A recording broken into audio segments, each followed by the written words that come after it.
السلام علیکم دوستو، آج کی کہانی کا نام ہے بلیوں کا گھر۔ ایک دفعہ کا ذکر ہے کہ ماریا نامی ایک بچی ایک چھوٹے سے شہر میں اپنے امی ابو کے ساتھ رہتی تھی۔ اس گھر میں ان کے ساتھ بہت ڈھیر ساری بلیاں بھی رہتی تھی، تقریباً ہر رنگ ہر نسل کی، کالی، سفید، بھوری، سنہری بالوں والی پیاری پیاری سی بلیاں۔ ماریا کا گھر ارد گرد کے لوگوں میں بلیوں کے گھر کے نام سے مشہور تھا۔ علاقے کے لوگ حیران ہوتے کہ اتنی بلیاں ایک ساتھ۔ بلیوں کے ساتھ ان کے ننھے منھے بچے بھی اس گھر میں اچھلتے کودتے نظر آتے۔ اس کے ابو کو بھی جب بھی کام سے فرصت ملتی تو وہ بھی اپنی بیٹی کے ساتھ ان بلیوں کی ضیافت کا اہتمام کرتے۔ ماریا کا معمول تھا کہ پہلے اپنی پڑھائی لکھائی کے کام سے فارغ ہوتی اور پھر اپنی بلیوں کے ساتھ کھیلتی، انہیں گرم دودھ میں روٹی بھگو کر کھلاتی۔ ماریا کی امی جس طرح اپنی بیٹی کو موسم کی سختیوں سے بچاتی تھی، بالکل اسی طرح بلیوں کا بھی خیال رکھتی تھی۔ ارد گرد رہنے والے لوگوں کے گھروں میں جب چوہے لاتعداد ہو جاتے تھے تب وہ ماریا کی بلیوں کے لیے اپنے گھروں کے دروازے کھول دیتے تھے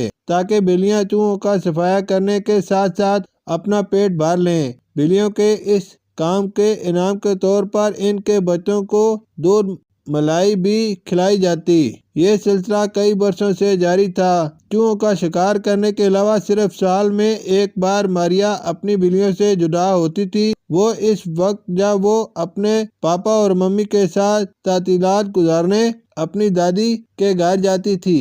آج بھی وہ تینوں گھر سے روانہ ہو رہے تھے۔ بلیوں کی دیکھ بھال کے لیے ان کے گھر کے چوکیدار اور پڑوسیوں نے اپنی خدمات پیش کر دی تھی، اس لیے ماریا بے فکر تھی۔ گیٹ سے گاڑی نکالتے ہوئے غلطی سے کھلی ڈگی سے ایک ڈبہ لڑک کر گیٹ کے اندر کے جانب گملوں کے پیچھے چلا گیا۔ بلیوں کو چوکیدار کے سپرد کر کے وہ سب تو چلے گئے، لیکن یہاں بلیاں تھیں اور ان کا گھر۔ ایک ننھے منھے بلی کے بچے نے میاؤں میاؤں کی اور گملے کے پیچھے جا کر ڈبے کو سونگھا۔ ڈبے سے سوندھی سوندھی خوشبو آ رہی تھی۔ ایک قداور بلی نے زور سے میاؤں کر کے اپنی لمبی وزنی ٹانگ اندر کی اور بڑی مشکل سے ڈبے کو گملے کے پیچھے سے نکالا۔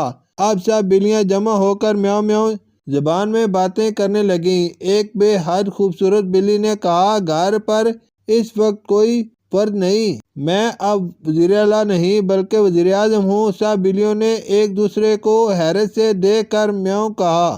ایک قدرے بوڑھی اور فربئی مائل جسامت کی بلی نے کہا، میں صدر ہوں، اس لیے اب آپ سب اچھی بلیاں بن کر چپ ہو جائیں۔ وزیر اعظم بلی نے کہا، ملک اس وقت اکیلا ہے، ملک کی وسائل بے حد کم ہیں، حالات کیسے ٹھیک ہوں گے؟ تو قداور بلی بولی، ہم گھر کی سرحدوں میں رہ کر چوہے تو مار رہے ہیں، جب تک چوہے باقی ہیں ہمیں کھانے کی فکر کرنے کی ضرورت نہیں۔ تو ایک چھوٹے قد کی بلی کھڑے ہو کر بولی، ابھی وسائل کم نہیں ہیں، یہ ڈبہ جو غلطی سے یہاں رہ گیا ہے، ہو سکتا ہے اس میں ہمارے لیے۔ ابھی بات اس کے منہ میں تھی کہ ایک بلی جو انتہائی سمارٹ تھی وہ چلائی، اس ڈبے سے آنے والی خوشبو سے لگتا ہے کہ اس میں تازہ تازہ پنیر ہے، میں وزیر صحت ہونے کے ناطے آپ سب کو بتا رہی ہوں کہ اس کو کھانے سے ہم سب کی صحت بہتر ہوگی۔ تبھی وزیر خوراک بلی نے میاؤں کی آواز کے ساتھ سب کو متوجہ کیا، میرے خیال میں اس کا وزن 2 کلو ہے اور اس میں پنیر نہیں بلکہ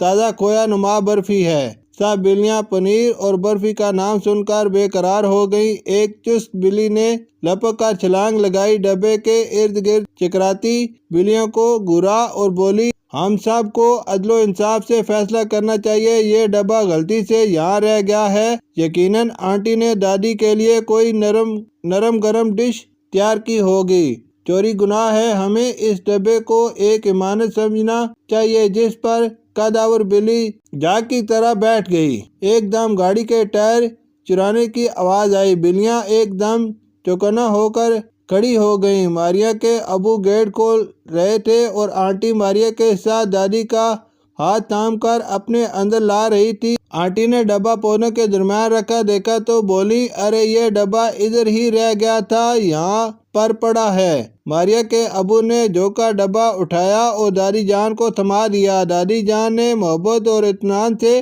بھرپور نظروں سے بلیوں کو دیکھا اور ڈبے میں سے تھوڑا سا کھویا نکال کر سب بلیوں کو ڈالنے لگی۔ بلیوں نے خوشی سے میاؤں میاؤں کیا اور کھویا کھانے لگیں۔ دادی جان ماریا کے ہمراہ بلیوں کے گھر رہنے آ گئی تھیں۔ اس طرح پیاری پیاری بلیوں کی ایمانداری اور نیکی کا صلہ انہیں دادی کی شفقت حاصل کر کے مل گیا۔ پیارے بچوں، جب بھی آپ اپنے ارد گرد کوئی بلی دیکھیں تو اس کے ساتھ ویسی ہی شفقت کا برتاؤ کریں جس طرح ماریا اور اس کے گھر والے اپنی بلیوں کے ساتھ اچھے رویے سے پیش آتے تھے۔ شکریہ۔